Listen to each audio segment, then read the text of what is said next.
Hello viewers, সামনে আমার FZ-S version 2 বাইকটি দেখতে পাচ্ছেন। তো বাইকটি অলরেডি আমি চালাইতে দ্যাট মিন্স কত 28,000+ কিলোমিটার চলছে।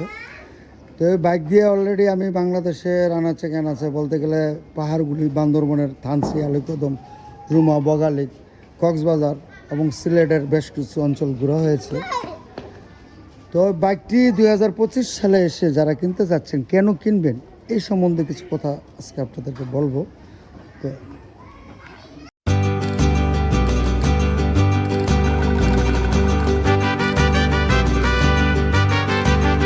Hello guys, welcome to my another blogs. আমি বাইকার শাহিন। আশা করি আপনারা সকলেই ভালো আছেন, আমিও ভালো আছি। ভিউয়ার্স, এখন যাচ্ছি, উদ্দেশ্য হলো বংশাল যাব।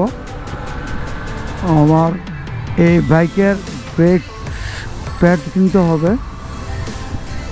তো আসলে বাইকটি তো বলতে বলতে অলরেডি 28,120 কিলোমিটার চালায় ফেলছি। তো ভিউয়ার্স, যা বলতেছিলাম, তো বাইক কেনার আগে মানুষ হিসাব করে কন্ট্রোলিং, কমফোর্ট, মাইলেজ এবং বাজেট। তো FZ-S বাইকের মধ্যে তিনটাই গুণ সম্পন্ন আছে এবং এটার ব্রেকিং, কন্ট্রোলিং মনে হয় এই বাজেটের বাইকের মধ্যে সবচেয়ে সেরা, ABS ছাড়া। এবং কমফোর্ট যদি হিসাব করেন, এটাকে কমফোর্ট কিং বলা হয় বাংলাদেশে। তো আমার ধারণা এর চেয়ে বেশি কমফোর্ট হলো FZ-S ভার্সন 3। তো যাই, ভার্সন 3 আসার আগে এটাই সবচেয়ে বেশি কন্ট্রোলিং বাইক ছিল। তার আরেকটা বিষয় হলো কি, এই বাইকটা পরীক্ষিত বাইক, সবাই এই বাইকটা সম্বন্ধে জানে এবং এটার রিভিউ ভালো, যার কারণে মানুষ এই বাইকটা এখনও কিনতেছে। আমার মনে হয় আরও 2-4 বছর এই বাইকটা কিনবে। তো আপনাদেরকে আসলে আজকে আমি দেখাইতে যাচ্ছি বাইকটি কোথায় কেমন চলে। তো চলুন, হাইওয়েতে কীরকম চলে সেটা একটু দেখে আসি। আমি আছি এখন ঢাকা চিটাং হাইওয়েতে, বাংলাদেশের অন্যতম ব্যস্ত হাইওয়ে। তো অনেকে FZ-S ভার্সন 2-কে লবণ কোম্পানির ঠেলাগাড়ি বাইক বলে। যাই হোক ভাই, কোম্পানি লবণ কোম্পানির হোক আর চিনি কোম্পানির হোক, আমার এই বাইকের গতি খুব বেশি না, টর্কও বেশি না। তো যেটুক গতি আছে একটু ততটুকু চলে, আমার চলে। যাই ভাই, আমি পুরো রাইডার না, এই হাইওয়ের রাইড। চলুন একটু দেখে আসি, উপভোগ করুন।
চলুন এবার দেখে আসি পাহাড়ে আপহিল এবং ডাউন হলে কীরকম চলে। গাইজ, আমি এখন আছি, আমি না, আমার সাথে আরও 2জন বাইকার সহ এখন আছি ডিম পাহাড়, এই যে দেখতে পাচ্ছেন সামনে ডিম পাহাড়, আমরা এই ডিম পাহাড়ে এখন উঠবো। এই ডিম পাহাড়টি হলো বাংলাদেশের সর্বোচ্চ মোটরওয়েল রোড বাংলাদেশের মধ্যে। যাই এই ডিম পাহাড়ে উঠতে যথেষ্টই খাড়া এবং তার চেয়ে বেশি হলো ডাল। চলুন ডিম পাহাড়ে একদম উঠে যাচ্ছি, তেমন কোনো কষ্ট হচ্ছে না বাইকের এবং দুর্বার গতিতে উঠে যাচ্ছি, দেখুন, উপভোগ করুন।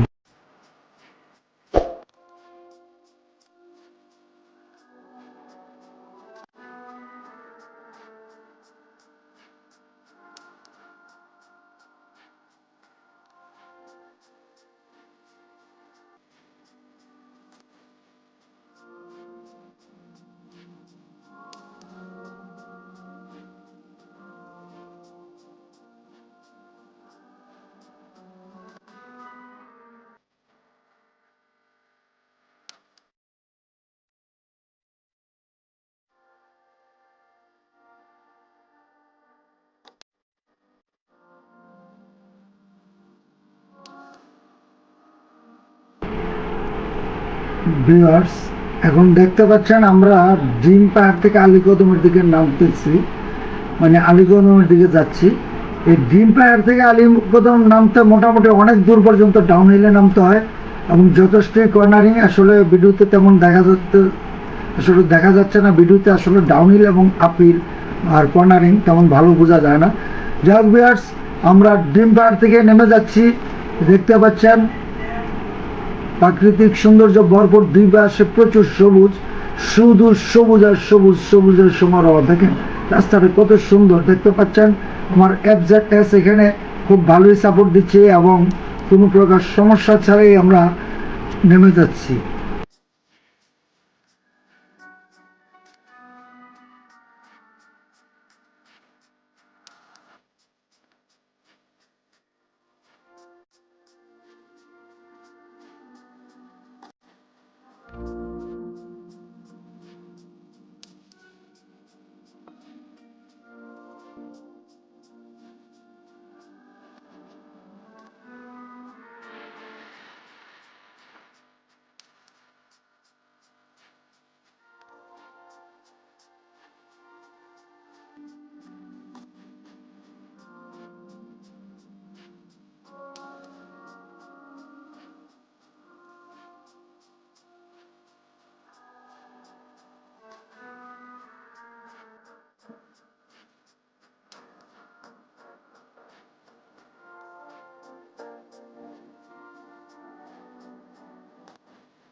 তো ভিউয়ার্স, হাইওয়েতে পাহাড়ে